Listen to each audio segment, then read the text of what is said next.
Good evening, everyone. Hi, Jeff. It's so good to see you, honey. Hi, it's so good to see you too. So good to see you. Well, you know how we always say classes in session and we're as much the student as the teacher? I don't think it's ever been more true than in this period of my life. And first of all, for our devoted viewers, and we love you all, we're sorry that we canceled last week's live shows that were all set up and ready to go. And Bill said, don't do it. Take some time, rest, and recover. And you can come back live next week. So now it's next week. And, I feel like everybody deserves an explanation. And I didn't put anything out, really only a handful. Hello, darling, Witch Moon. She's great. And Jonathan is here, and he told me he was going to be here. Um, Everybody deserves an explanation for why we just, suddenly abandoned them, or it must have seemed that way anyway, because we had already promoted the shows and everything, and so there was a thing that happened last week, not this week, the week before. So before we even start, I want to, the title of tonight's lesson, classes in session. The title of the lesson is Flip the Switch, Let There Be Light in Dark Space. And the description of the show is as follows. In the midst of panic and confusion, we tend to feel most vulnerable, our jugular vein exposed to a predator in the dark. We have to make a choice how to react to a perilous moment or situation. It is always darkest before the dawn. In time of quiet reflection, I chose to flip the switch. The flight or fight mechanism uh, kicks into high gear. But what if there's nowhere to run? Confront the beast head on. Even in our weakest moments, we're stronger than we think. If we flip the switch and flood the space with light, we can see the monster, our true adversary, and all too often it is fear. We defeat it by acknowledging its presence as the bully in the classroom, calling it out for bad behavior, then expelling it from soul school. So I know that sounds heavy, and not that we ever, not that we're ever, scattering pixie dust or anything like that. Not us, but it. I think it's important for people to know what to expect, uh, from tonight because we're going to go over some stuff. And I had a PET scan, not this past Sunday, a Monday, the Monday before. I was scheduled for my 3-month PET scan to see how my progress has been with cancer. And I, I keep you up to date on everything that's happening. You and my very close inner circle of people know what's going on. But I didn't post anything. I didn't, I just thanked everyone for their patience. And uh, on the Tuesday after the PET scan, I wrote something that I actually intend to put in my book that I'm writing about this experience. And so tonight, I want to share that with everyone, kind of give you a preview of what's coming in on paper, probably, hopefully by the end of this year. So I revisited it today in a little bit of downtime that I had. I did Coast to Coast AM from 3 to 5 a.m. this morning out of California. And then 3 hours later, I had to be in a chair at the infusion center at the hospital, and got home about 10:30, quarter of 11. Kind of did a little crash and burn. Helped with the home improvement project, which you will eventually see pictures of how gorgeous a job we have done. But it was 94 degrees. It was kind of hot and miserable. And then I rested for a little while, and then I got up and I cooked dinner, and then we had dinner. And all the time I'm thinking about this, thinking, how I want to augment this, because when the techs infuse you with this cylinder of radioactivity, the hardest part about that is not that it hurts, but that I'm not supposed to touch my dogs for 48 hours, which that's impossible. It's like, it's so difficult, to not have Peanut up in my face, and Sammy in my lap, and it's hard. But other than that, it's been fine. But what they're looking for with existing tumors is what they call shine.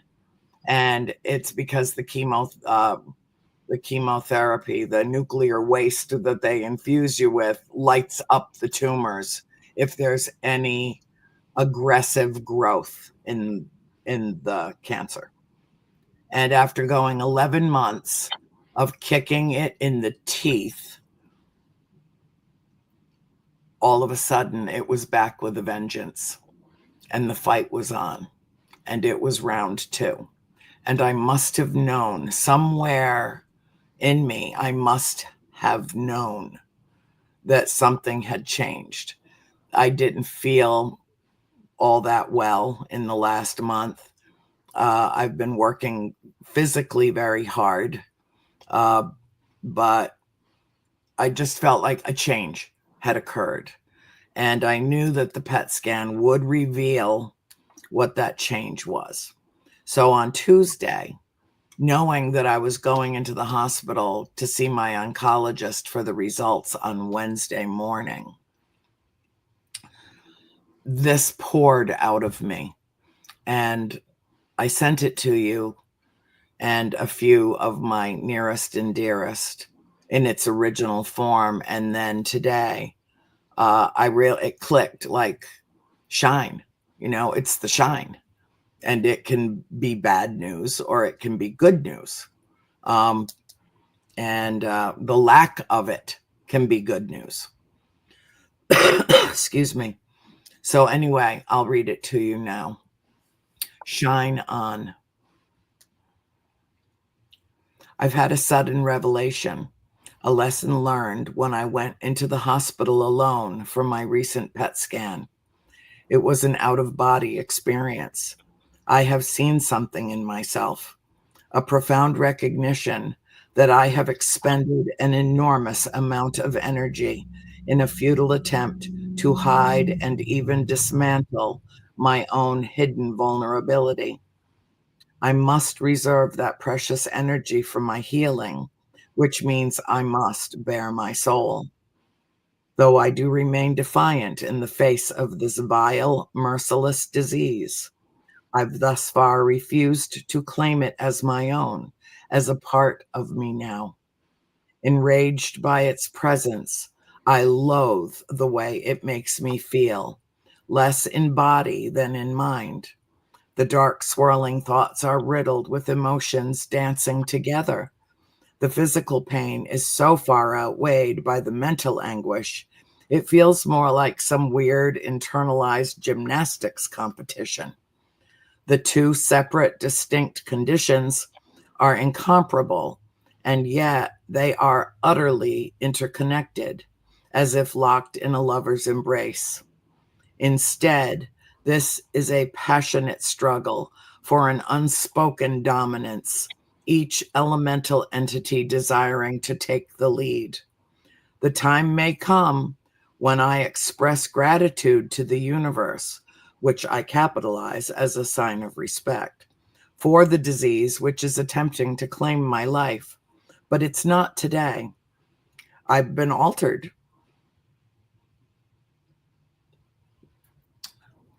changed by a remarkable realization that an intense confrontation with death is showing me a new path in life, while the texts search for shine in the tumors. I glow like a beacon, illuminating the rocks ahead. I'm walking through fire, bracing against the fierce wind. I'm walking on water while traveling in the eye of the storm. It is something sacred. It feels pure and perfect and holy.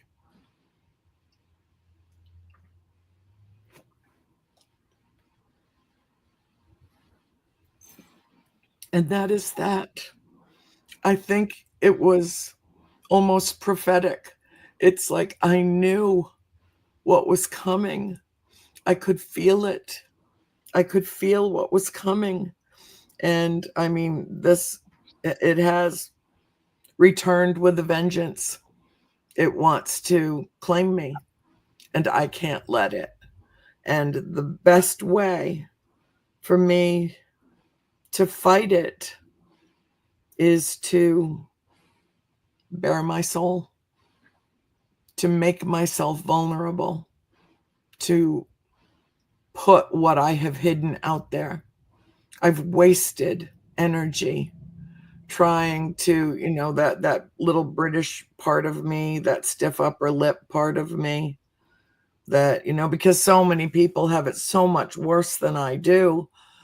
Why would I even think of, I mean, oh, poor me does not exist in my vocabulary or my consciousness. And I'm just grateful for every day. And it has shown me a new way to live. It has shown me a new way to love with a depth that I only thought I had attained prior to my diagnosis. And I have you to thank for so much of the support and the kindness and the help that I receive from you, my star brother. It makes more of a difference than you know. But I think that we need to consider as human beings that each and every one of us will come up against some kind of obstacle, like a sea monster sometime in our life. And we can fight and we can internalize our grief and we can hide what is challenging us the most, or we can share it with others in a responsible way, not in a way that solicits sympathy, but in a way that illuminates for others that none of us have an easy path in this thing called life. And it's all right to share your pain and share your grief.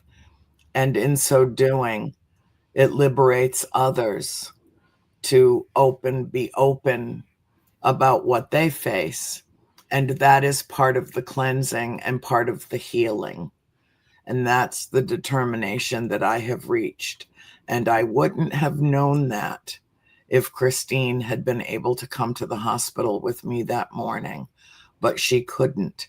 And it was the one and only time that I had an appointment for anything that she couldn't come.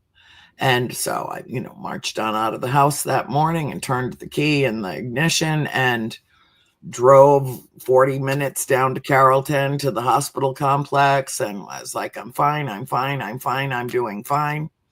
And they put me in the room and the tech came in and she infused me with the contrast. And then she turned off the light, gave me a pillow and a warm blanket, and closed the door. And there I sat for 45 minutes, sobbing, just sobbing. And in a way, it was a cleansing. In a way, I needed to feel that vulnerable.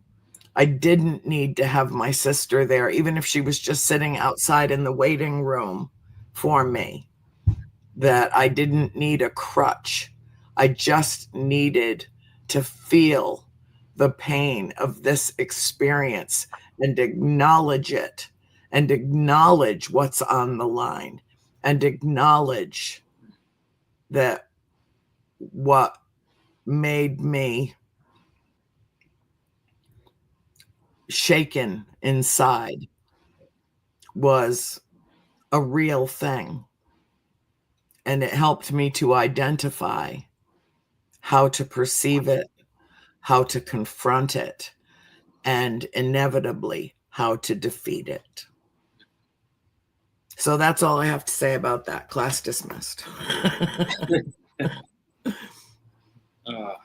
Well, Andrea, I want to say, number one, how deeply I love and appreciate you. And I want you to know that the shine, you are absolutely effulgent and radiant with goodness and kindness and love, in spite of all that you have been enduring. And I know behind the scenes it doesn't always look that way, because I've gone through hell myself.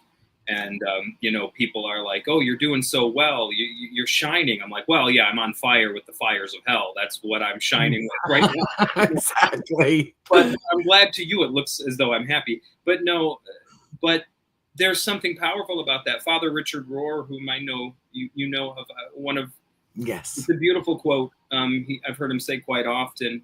Obviously, he's a Franciscan friar and a Christian, but he says, to be a Christian is to have met one. In other words, what he's saying is, to really have had a spiritual experience is to have met someone who is so spiritually transformed that it rubs off on you and it affects you. That's what it really is, to be a spiritually transformed individual. And you are an individual like that, who I sent you, when you first were diagnosed, I remember I sent you an Orthodox icon called the Theotokos of the burning bush. And the Theotokos is the mother of God in Orthodox, Mary in Orthodox theology. And it's of her, surrounded by flames, essentially. And the symbolism there is the Theotokos of the burning bush, is that you remember the story of Moses, who encounters a bush on the backside of the desert that's burning, but it isn't consumed. And Right. That is symbolic in Orthodox theology to the Theotokos, who is ever virgin and yet bears the Son of God. So there's a sense there of being touched by something and yet remaining in a state of, purity. And I had this sense of you from the beginning, that this thing, though it touched you and is still touching you, wouldn't really touch you. And it has touched you. There's no doubt about it. It's touched you, it's changed you, and it's transformed you.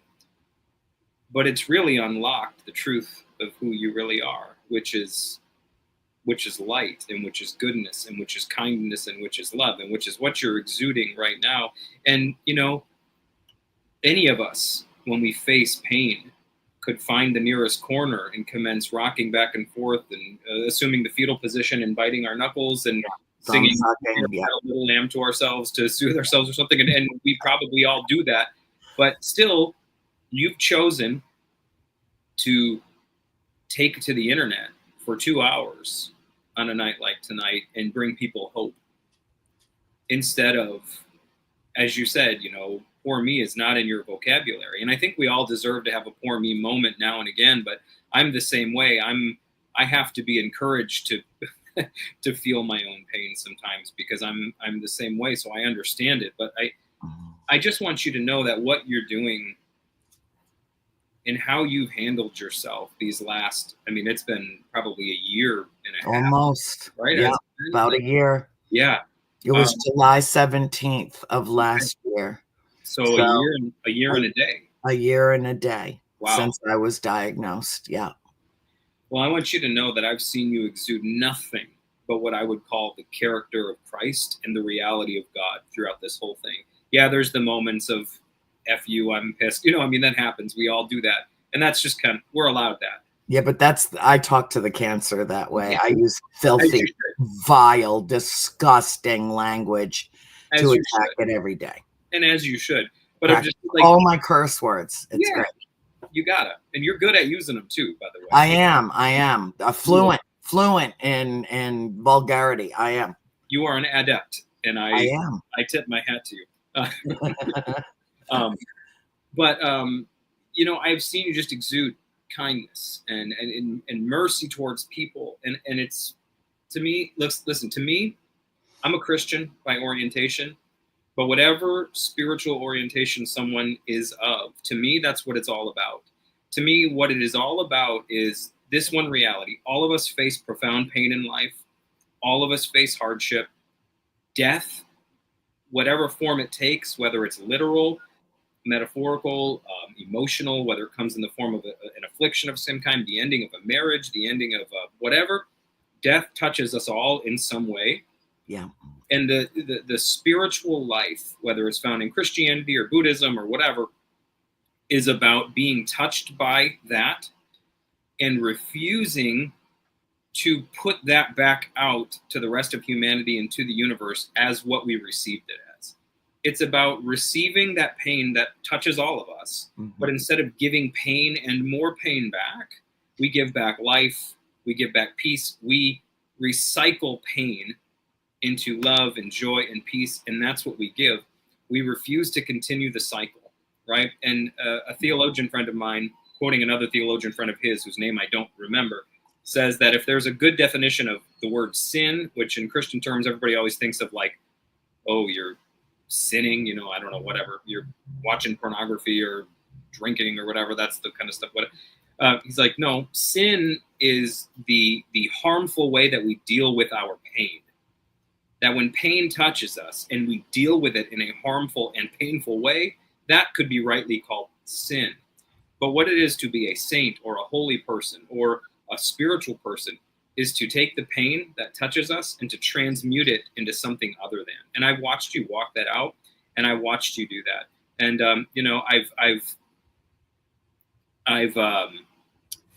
in the word sin, it does mean to miss the mark. That's what the word literally means. Okay, it means to miss the mark that you're aiming at.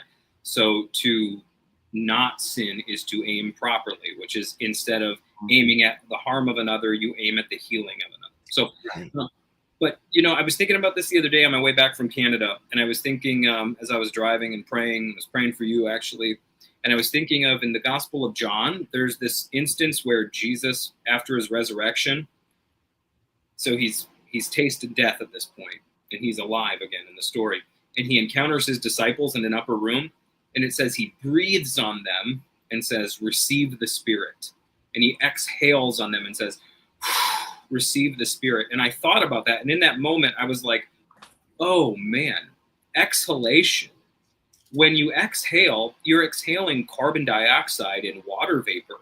When you exhale, you're exhaling the things your body is not taking in. You're actually exhaling what could be called poison in some sense that your body is not keeping on board. And here we have Christ he's inhaled death and he exhales life. So the exhalation that should be death in some sense, right? Is that what you're exhaling? This spirit and life. So really what it is to be a person of spirit. That's what it is to be a follower of the Christ, a follower of the way. That's what it is to be a person who knows God, is to be a person who breathes in that poison that is so prevalent in the atmosphere, but who breathes out life instead. And but you know what? That requires breathing it in sometimes. It does. It does. In fact, I had a friend reach out to me today wanting to know what I considered spiritual ascension. Because we use that phrase all the time, but he wanted to know, what does that mean to you? And so I just wrote him back this very brief little message.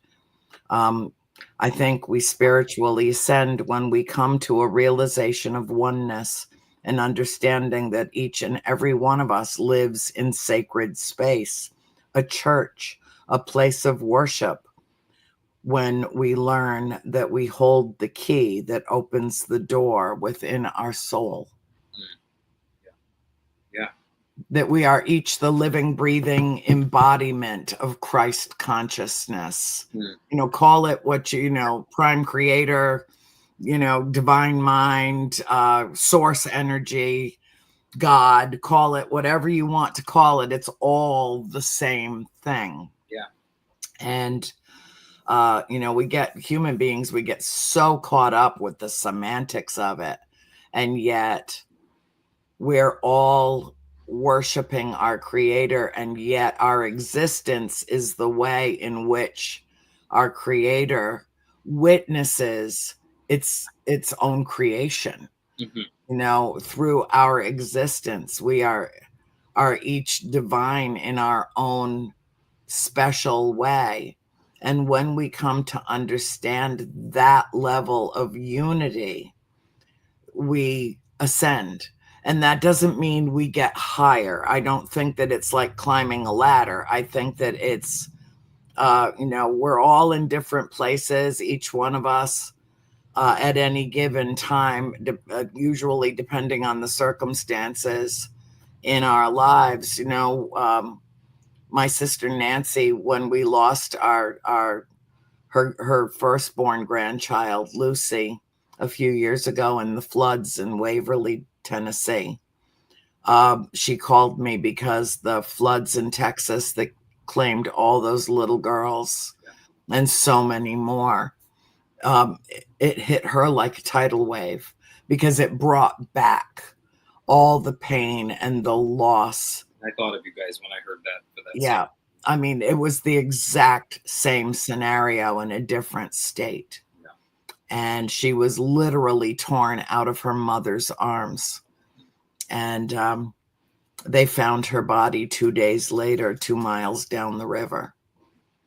That was just a little babbling creek the day before, where she used to go play with frogs and salamanders. And Nancy lost her faith. She did. Nancy was one of the most faithful members of our family, and it was deeply ingrained in her. And she cursed her own creator for allowing her to live after claiming her granddaughter. And it took 2 years before she could even bow her head and talk to God, because the pain was so overwhelming. And who among us haven't faced, such a significant loss? And then last year on June 12th of 2024, we lost our beloved mother.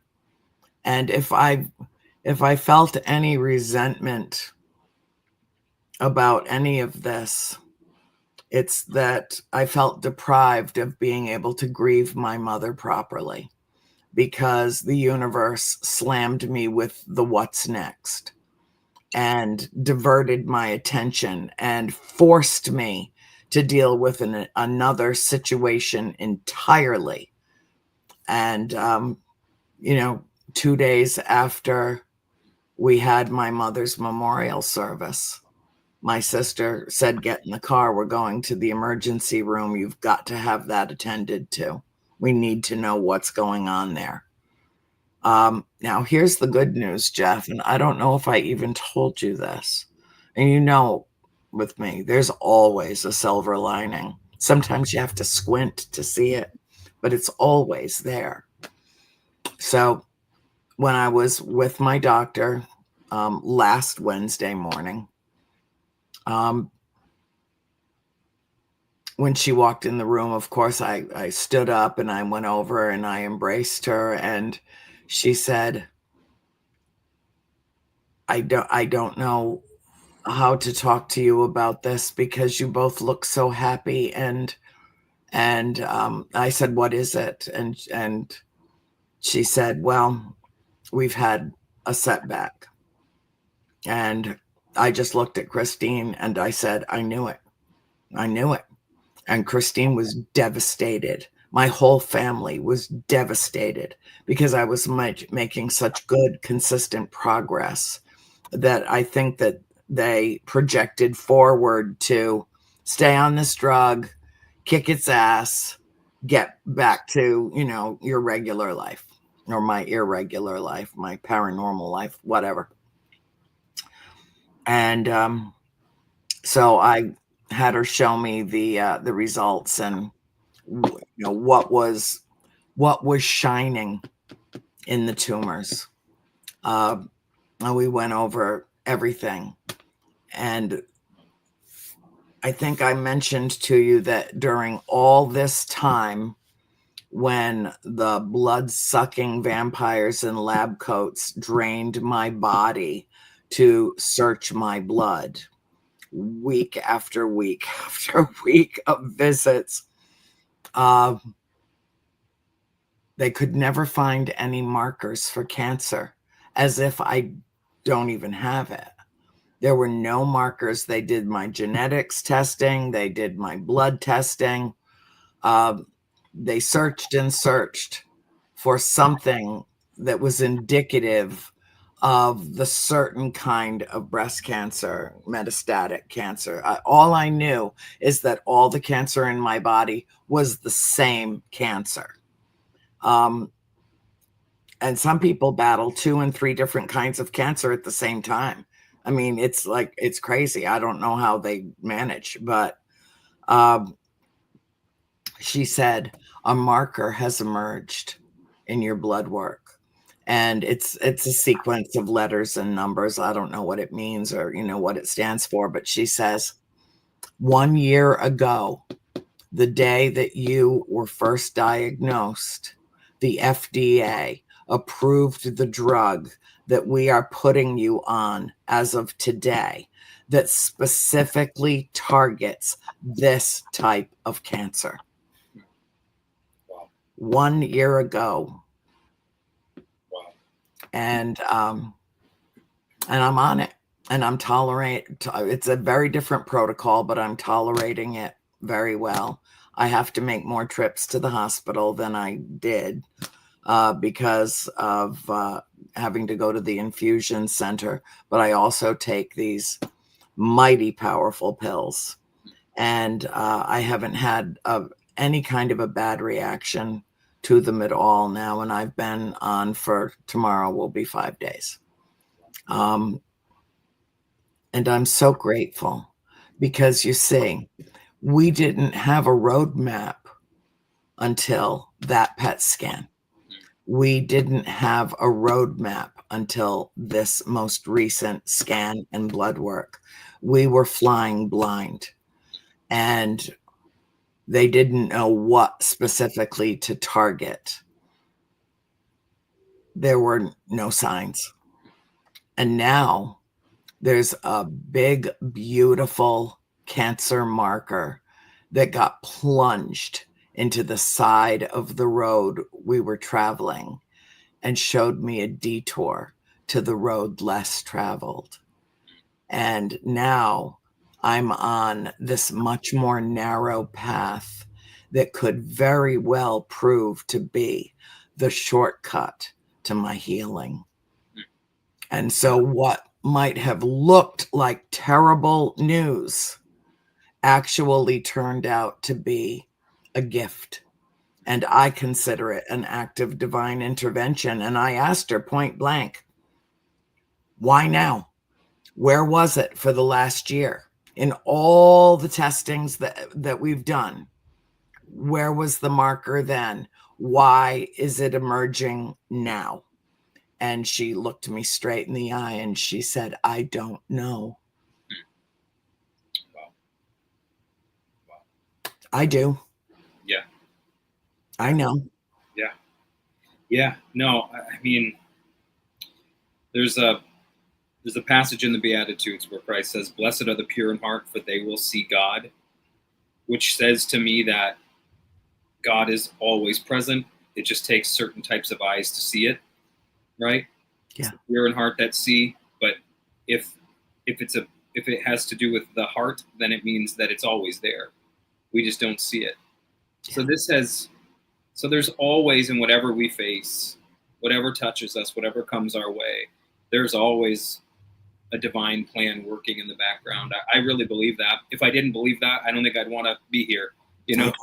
There's always something bigger. There's always a bigger picture. There's always a bigger narrative. There's also always a stronger current moving underneath whatever little river we find ourselves in. And, that's just becoming progressively more and more clear as this progresses. And I was thinking, I just want to throw this out there as a recommendation to anybody. Have you ever read the book, The Shack? Yeah. Okay. I started it. It got too intense. I couldn't handle it because of the subject matter. It is intense. Yeah. I put it down. Yeah. And my sister April read it. Okay. And she told me the story. Okay. And muted some of the worst of it. Yeah. So that I would be able to handle it. But I know the story, I guess it's fair to say. Okay. And so to anyone out there who hasn't read it, I mean, trigger warning, because yes, there's some graphic content in there. It was written by a friend of mine named William Paul Young. Spoken at many conferences with him. Fantastic guy. But the story is essentially, and I won't give any spoilers, there's also a movie version of it if someone would prefer that over the book, which is fantastic. Sam Worthington from Avatar plays the main character. I can't remember. There's Octavia Spencer plays actually Papa, who is God, which I love. That was one of the things that really upset the evangelicals, that Paul depicts God as an African-American woman in the book, which is beautiful. But the whole story is essentially this father loses his daughter, and I won't go into the how. And something like a year later, I think on the anniversary or something like that of her disappearance, it's been a minute since I've read it, even though I know Paul and know the story. He's summoned to a shack.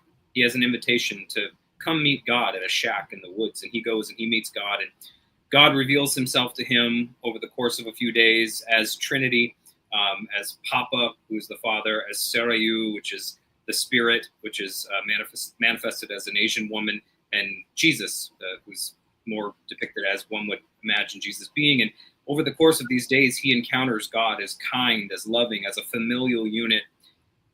But he's in the very shack where, to put it plainly, his daughter was lost.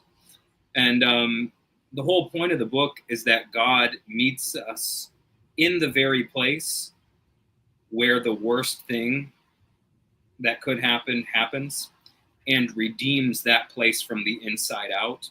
And the story itself is actually, if you don't know, as Paul tells it, I've heard him tell it many times, the story is actually about Paul's childhood. He grew up as a missionary, and his parents were missionaries, and he was ritually sexually abused by the tribe his parents were missionaries to from the time he was a very, very, very young boy. And it was just a part of his normal life. He didn't know any different. He said it was just from the time he was a young kid, his parents would go off and preach. He would be left alone with some of the tribe's people, and he would be ritually molested. It happened constantly. And he was terribly traumatized, and then he was sent off to boarding school in Europe, and the same thing happened to him. And he grew up incredibly sexually dysfunctional. He grew up incredibly broken. He became a pastor, went into the ministry, married, and ended up having, later in life, because of all the sexual dysfunction, he went on to have an affair, for an extended period of time, cheated on his wife, hid it from her. His wife found out, confronted him, and he was broken. And for the first time in his life, he confessed all that had happened to him and all that he had been hiding for all of these years. And for a period of years, he went through this process of actually processing that pain and healing things that he'd never spoken out loud because he was too traumatized and terrified to tell anyone what had happened to him. And therefore, he was also equally terrified he couldn't deal with, this was manifesting in different behaviors because he had never told anyone about it. Mm-hmm. So he goes through this long period of time after he tells his wife what he'd been getting up to because of the pain he'd been carrying. And he said that was essentially what the shack was. The loss of the young girl in the book represents to Paul the loss of his childhood through the abuse he encountered. And the love of God, actually, it was an African-American woman who first welcomed him back into an actual church after his affair, which is why he depicts God as an African-American woman in the book, because that to him was the first real expression of love he experienced from the church after he left it. But the whole point is that this experience, he found God in a new way in this experience of deep pain, where he said he just wanted to kill himself almost every day as he was dealing with this and processing this. But it became it so transformed him, the pain of actually saying it, confessing it, being open about what happened to him. He was so transformed that he ended up writing this book, right? And this book is now, I mean, it's literally one of the best-selling books of all time, has found its way everywhere, into the hands of Oprah and into the hands of everyone in between, and has transformed countless lives. It's a movie now. And I mean, when you hear him talk about it, if you talk to him about it, all the little signs and synchronicities that happen along the way to make it happen, absolutely insanely mind-blowing. I can't even believe them. And I hear mind-blowing stuff all the time, but this is crazy. But like the actual story itself, the book, he wrote only for his children. When he wrote the book, he was working as a shipping and receiving clerk and a janitor in Portland, Oregon. And he wrote the book on his commute back and forth to Portland. He wrote it on the bus as a Christmas gift to his kids. He had no intentions of being an author. He wrote the book simply because he wanted to explain the experience of God transforming his pain from the inside out to his kids. So he wrote the book for them, had a couple of them bound together at Kinko's to give them for Christmas presents, and they started spreading the book around. Yeah, right out of his own garage, they started printing them. And then it popped and went viral, and it went the world over. And now, again, it's literally one of the best-selling books of all times that's transformed millions of lives. But it's recycled pain. That's what the book was. It was recycled pain that he never even meant. He never even attempted. All he wanted to do was tell a healing story to his own children about what happened to him. And he ended up telling a healing story to the entire planet that will be told for generations and generations and generations. And that's just, when we were talking earlier, that came to mind, and I saw it. And I've met Paul numerous times. Like I said, we've spoken at numerous conferences with each other. And when the man walks in the room, it's like the light turned on. You feel him come in the room. And I've said the same thing about you. You feel you come in the room before you see you come in the room. You feel Paul walk in the room before you see Paul walk in the room. And he's just a small, little, unassuming guy. You would never know he's this best-selling author among best-selling authors with movies made about his books, who's probably a multi. You would never in a million years guess this about him. He'll just sit there with you and shoot the you-know-what, and he's just the most normal, down-to-earth guy you've ever met in your life. He takes time to talk with everybody like they're the most important person in the room, look you in the eyes, listen to your story, cry with you, weep with you, because the pain that touched him, it broke him, and then he allowed God into that pain to transform it. And that's what the whole book's about, allowing God into the shack where the worst of the worst things happen to you, and then the shack is transformed basically into a place of healing. That's what the whole story is. I encourage anyone who's ever I just encourage anyone to read it. There is some graphic content in there. So, trigger warning on that. You might want to read a little bit about the plot beforehand to see if it's going to be too much. Because it took me a couple of years to read it too, because I'm a father, and there's some stuff with it. It's a little intense, but the end of it is where it's all redeemed. Anyways, long story short, I really think that's the whole spiritual life. The whole spiritual life is, man, pain kicks all of our asses, it does. Whatever it is, it comes knocking on all of our doors, and it's, what do we do with it? And you are allowed to curse God. God is not offended by you disavowing him, by throwing a middle finger in his direction instead of an upraised hand of worship. God can handle that. God can absolutely handle our frustration. And even Jesus on the cross, the example we're given of Christ on the cross is he cries out, my God, why have you forsaken me?" With some of his final breaths. And we're told in the Gospels that record those words that he would not be forsaken of the Father. Jesus himself said prior to his crucifixion, everyone will forsake me, but my Father will not forsake me. And yet when he was in the middle of the experience, he felt forsaken, and he cried out as though he were. The words of Psalms 22, he cries them out and says, my God, why have you forsaken me? Now he wasn't, but he felt it. So Christ himself feels abandoned by the Father, and he expresses it. You are allowed to experience pain as pain. You're allowed to experience pain as something that takes your faith from you. God, the universe, the Spirit can handle it. You're not required to carry this in any particular way. You're not required to stiff upper lip at all. You can weep your way through it. You can curse God your way through it as though that were a verb. You can. But the ultimate aim of it all is at the end, you come out transformed, and you do. And at some point, we've talked a lot on this program about leaving Eden and returning through the back door. Through the back door of the gate. Exactly. But you have to leave Eden to find that back door. And it's a long journey sometimes from the front door to the back, because you've got to circle the whole globe. And in that process, you encounter monsters, you encounter thorns and thistles, you encounter all sorts of things that didn't exist in the garden. And by the time you get to the back door, you are transformed. But you found a God who exists in the place of pain, not just in the garden of pleasure. And when you get there, you were able to experience the garden differently because of what you experienced out here. And that's the whole process. It's about going through this kind of stuff.